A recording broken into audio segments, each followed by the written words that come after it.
Hi friends, welcome back to our channel. അപ്പോൾ എൻ്റെ പുതിയൊരു വീഡിയോയിലേക്ക് എല്ലാവർക്കും സ്വാഗതം. ഇന്ന് നമ്മൾ തയ്യാറാക്കാൻ പോകുന്നത് നല്ല മുരുമുരാന്നുള്ള റാഗി ദോശയാണ് കേട്ടോ. അതും ഒരു കപ്പ് റാഗിപ്പൊടി കൊണ്ട് നല്ല ടേസ്റ്റി ആയിട്ടുള്ള റാഗി ദോശ എങ്ങനെ ഉണ്ടാക്കിയെടുക്കാൻ നോക്കാം. അതിനായിട്ട് നമുക്ക് ആദ്യം തന്നെ ഉഴുന്നൊന്ന് കുതിർത്തെടുക്കണം. ഞാനിവിടെ അര കപ്പ് ഉഴുന്നൊന്ന് 1/2 ടീസ്പൂൺ ഉലുവയും ചേർത്ത് കുതിർത്തെടുത്താണ് കേട്ടോ ഇത്. ഞാനിപ്പോൾ റാഗിപ്പൊടി വെച്ചിട്ട് ചെയ്തെടുക്കുന്നത് കൊണ്ടാണ് ഈ രീതിയിൽ ചെയ്യുന്നത് കേട്ടോ. അല്ല നിങ്ങൾ റാഗി പൊടി അല്ലാണ്ട് റാഗി ആയിട്ട് ചെയ്തെടുക്കണമെങ്കിൽ ഈ ഉഴുന്നിൻ്റെ കൂടെ നമ്മൾ റാഗിയും കൂടെ കുതിർക്കാൻ വേണ്ടിയിടും കേട്ടോ. അപ്പോൾ ഇനി നമുക്ക് മിക്സിയുടെ വലിയൊരു ജാർ എടുക്കുക. അതിലേക്ക് കുതിർത്തെടുത്ത ഉഴുന്നും ഉലുവയും മുഴുവനായിട്ടും ഇട്ട് കൊടുക്കാം. 1/2 കപ്പാണ് കേട്ടോ അളവെടുത്തിട്ടുള്ളത്. ഇനി ഇതിലേക്ക് 1 കപ്പ് അളവിൽ റാഗിപ്പൊടി ചേർത്ത് കൊടുക്കുക. ഇനി ഇതിലേക്ക് 1/2 കപ്പ് അളവിൽ ചോറ് ചേർത്ത് കൊടുക്കുക. ഏത് അരിയുടെ ചോറാണെങ്കിലും ചേർക്കാവുന്നതാണ്. അപ്പോൾ ഞാൻ ഇതിലേക്ക് ചോറ് ചേർത്ത് കൊടുക്കുന്നുണ്ട്. ഇനി വേണ്ടത് പച്ചമുളകും ഇഞ്ചിയും മല്ലിയിലയാണ്. ഒരു ചെറിയ പീസ് ഇഞ്ചിയും ഒരു പച്ചമുളകും കുറച്ച് മല്ലിയിലയും കൂടെ ഇതിലേക്ക് ചേർത്ത് കൊടുക്കുക.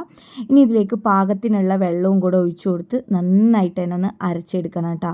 നമുക്ക് റാഗി പൊടി ആയതുകൊണ്ട് തന്നെ പെട്ടെന്ന് തന്നെ അരഞ്ഞ് കിട്ടും. അപ്പോൾ റാഗി ആകുമ്പോൾ ഒന്നുകൂടെ കുറച്ചുകൂടെ നമ്മളൊന്ന് അരച്ചെടുക്കേണ്ടി വരും കേട്ടോ.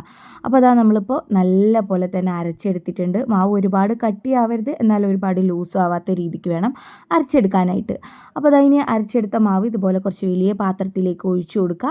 ഇനി ഇത് നമുക്ക് പുളിക്കാൻ വേണ്ടി വെക്കുക. തലേ ദിവസം രാത്രി അരച്ച് വെക്കുകയാണെന്നുണ്ടെങ്കിൽ രാവിലെ ചുട്ടെടുക്കാൻ എളുപ്പമാണ്. ഇപ്പോൾ നിങ്ങൾക്ക് രാത്രിയിലേക്കാണ് വേണ്ടത് എങ്കിൽ ഒരു ഉച്ചയൊക്കെ നേരെ സമയത്ത് അരച്ച് വെക്കാവുന്നതാണ് കേട്ടോ. ഇപ്പോൾ ഇതാ നമ്മളിത് പിറ്റത്തെ ദിവസമാണ് കേട്ടോ. തലേ ദിവസം രാത്രി ആയിരുന്നു അത് അരച്ച് വെച്ചിട്ടുണ്ടായിരുന്നു. ഇപ്പോൾ ഇതാ കണ്ടില്ലേ, മാവ് നല്ല പോലെ തന്നെ ഒന്ന് പൊന്തി വന്നിട്ടുണ്ട്. നമ്മൾ ഇഡലി ദോശയ്ക്കൊക്കെ മാവ് അരച്ച് വെക്കുന്ന അതുപോലെ തന്നെ പെർഫെക്റ്റ് ആയിട്ട് കിട്ടിയിട്ടുണ്ട് കേട്ടോ. ഇനി ഇത് മാവ് നല്ല പോലെ തന്നെ ഒന്ന് ഇളക്കി കൊടുക്കുക.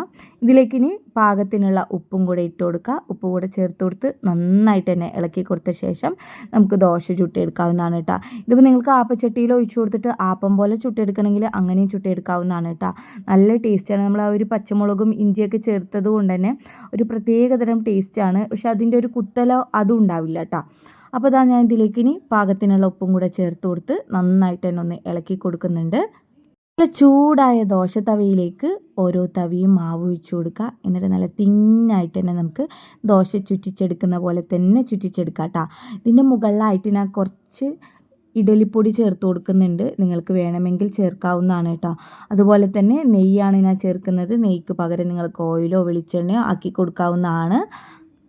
മൊരിഞ്ഞ് വരുന്നതിൻ്റെ മുമ്പായിട്ട് നമ്മൾ ഈ പൊടി ചേർത്ത് കൊടുക്കണം കേട്ടോ. അല്ലെങ്കിൽ അത് ഇതിൽ പറ്റിപ്പിടിക്കില്ല.